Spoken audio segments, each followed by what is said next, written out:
Are you sick of living in the shadow with someone else? Need some help learning to love yourself and tap into your unique strengths, or embrace your leadership potential so you can thrive in your life. This is Empower with Nancy. Let's start the show. Oh.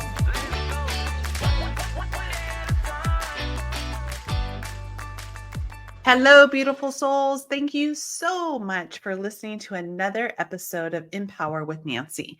So, we're really going to get down to this, and my topic is going to talk about building and leading high performance teams. What does that look like? So, whether you're a seasoned leader or just starting out, this episode is going to be so impactful with great insights and practical tips to help you elevate your team's performance.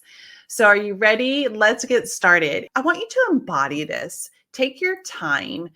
Focus on you, focus on your team, whether you are managing your team, you have your own company.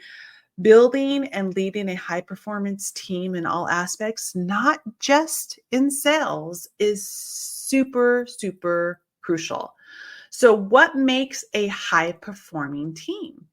And how can you, as a leader, foster such a team in your organizations?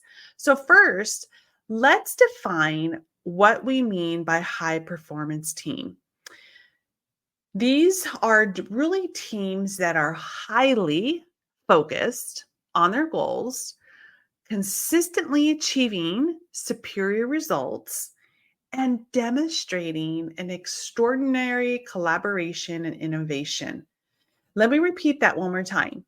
The key ingredient to this is demonstrating exceptional collaboration and innovation. Without these puzzles, the piece of the puzzle, it doesn't work.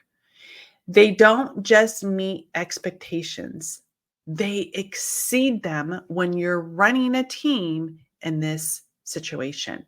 So, to build such a team, you need to start with what? A very clear vision. We need a clear vision in anything that we do. So, imagine the end result you want to achieve. What is that look like? Don't figure out how you're going to get there, but envision what that looks like. This vision serves as a North Star guiding every decision and action.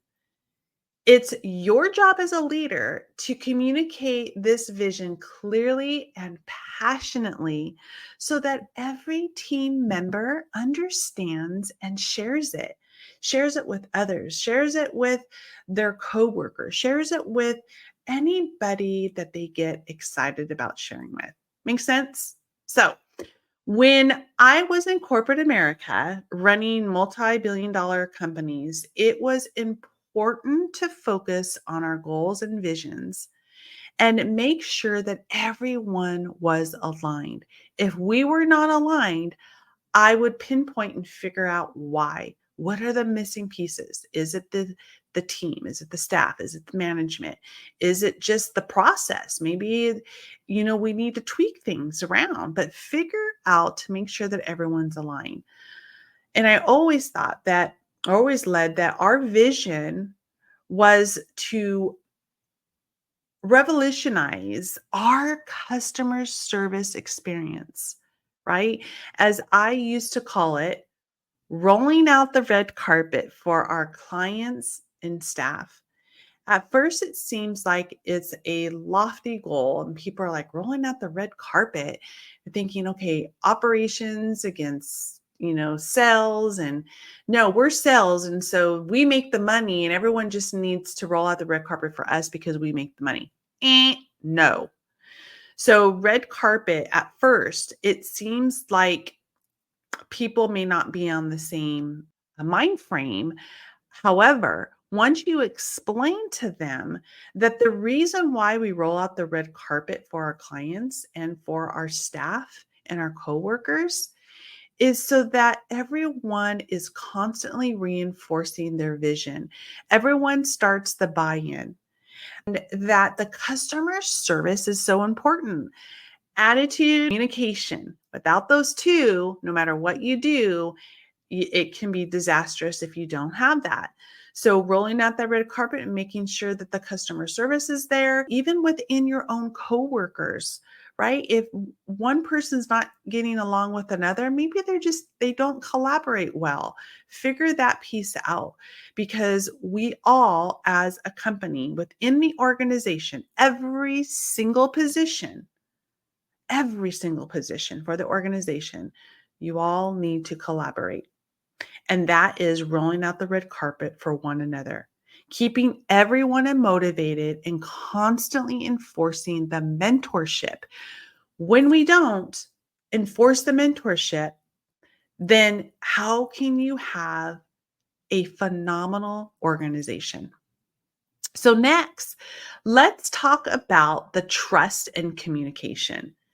Trust is the bedrock of any high performing team, period. End of story. Without it, collaboration falls apart and you will have a dysfunctional team. There's no way to fix that piece of it. So it's crucial to make sure that the trust and communication is always aligned. So, how do you build trust? It starts with transparency and reliability. Be open about your decisions, admit when you're wrong, don't point the fingers, and follow through on your commitments. Whatever you say you're going to do it. Don't blame others, don't point fingers, don't say you weren't trained on this, where figure that piece out, okay?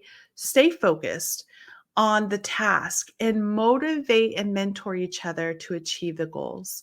Celebrate milestones no matter how small they are.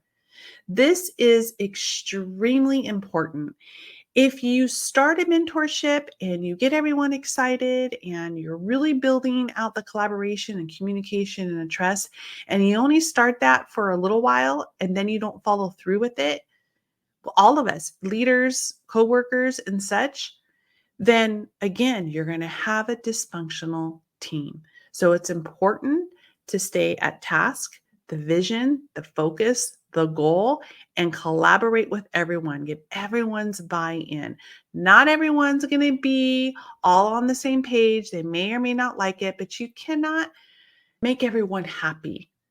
Okay. So stay away from just focusing on the dollar signs and the outcome. The money will show up if you follow these steps. I promise you, communication, trust is a bedrock of any company. Open communication is equally important. Encourage your team to voice their idea concerns without them being scared to suggesting something because maybe a leader or a coworker will just shut them down, right? And then what does that do? It doesn't build the confidence. That's part of the mentorship, is building the confidence within the organization. Any team member that doesn't have the confidence, you need to ask yourself why. What can we do to help them get to where they want to be and feel confident in their position so that they can make sound decisions? So create an environment where feedback is welcome and valued. So this not only helps in identifying and solving problems quickly, but it also fosters innovation. I remember implementing regular team check ins and feedback sessions, and it was absolutely amazing to see how much more engagement and product proactive and the empowerment that everyone felt. And everyone just came together. They all felt empowered. They all felt that confidence. Will it happen overnight? Absolutely not. It takes time. Anything takes time. And it starts with a dream, it starts with a vision. So people started to really share their brilliant ideas when they feel empowered, and that they really felt heard. And there you go, off they went. Like everyone was collaborating and bringing up really good ideas. You, as a leader, you don't always have to come up with all the brilliant ideas. No, you need to get that input and that feedback from your team. So now let's move over onto setting clear goals and roles. Every team member should know what is expected of them and how their work contributes to the team's success. This clarity really, really helps preventing misunderstandings and ensures that everyone is aligned. If they do not have the clear goals and understanding their roles, make sure you dive deep in and figure out why and make sure that everyone's on the same page. Okay.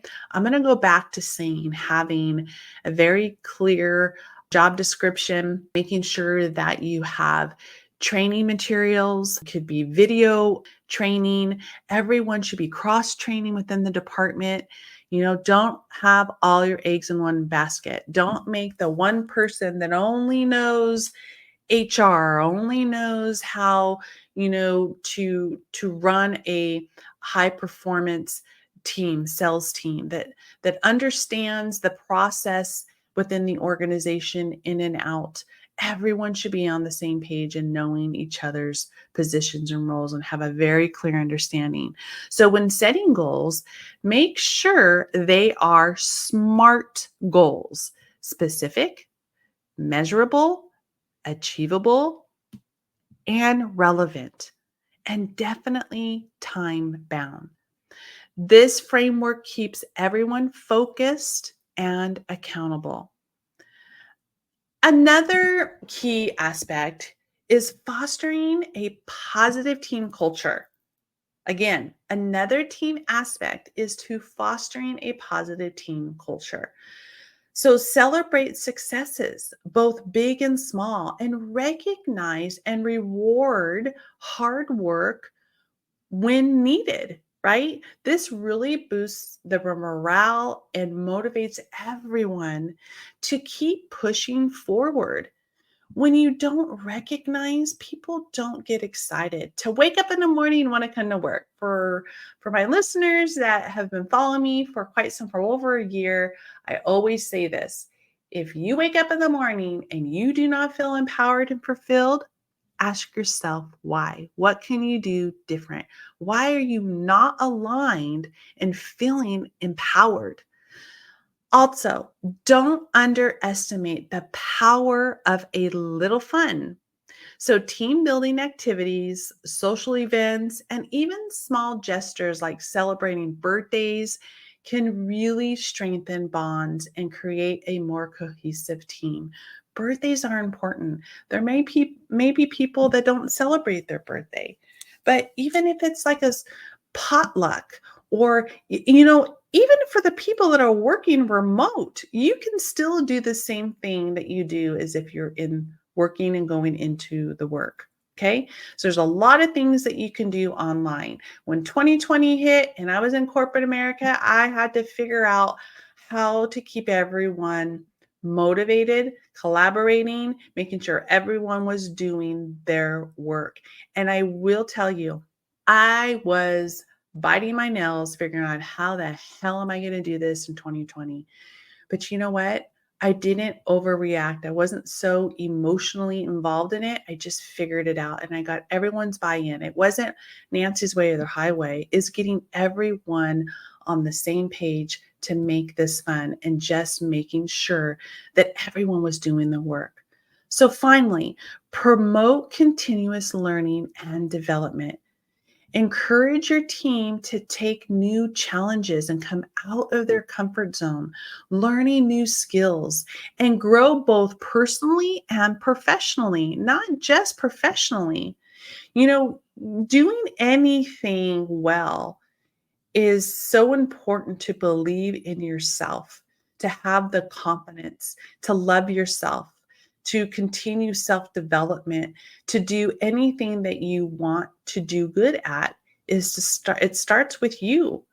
So This not only improves the team's capabilities, but it also shows that you value their growth. Guys, they need to know you love them. Okay? You're not there to be their best friend and know everything about their lives. But any organization, small, medium, large, does not matter how many employees you have. You should always have a family-oriented company. It will go a very, very, very long way. So, to wrap this up, building leading high performance team is about clear vision, trust, communication, clear goals, positive culture, and continuous learning. Keep it simple. Don't make it overcomplicated. It's not an overnight process.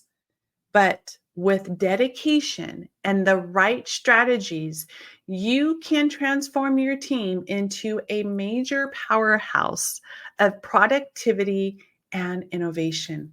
It starts with you as a leader. It starts with every darn employee in any organization. So, what are you doing to keep yourself empowered? Do you believe in yourself? Do you know who you are? Do you know that you can have and do anything you want? If you don't know, you need to try to figure it out. Even if you reach out for help, it is okay. I get asked this question a lot. They say, Nancy, what do you do when a team member is not aligning with the team's goals? This part is really not difficult. Sorry, I need to take a sip of water. It's important to address this directly and empathetically. So, having a one-on-one conversation with the team member or staff, whoever it is, to understand their perspective. Listen to what they have to say, okay? Don't interrupt in a conversation. Don't feel that you know all the answers and they're all the right answers. No. You know why? Because we do not know all the answers 100%.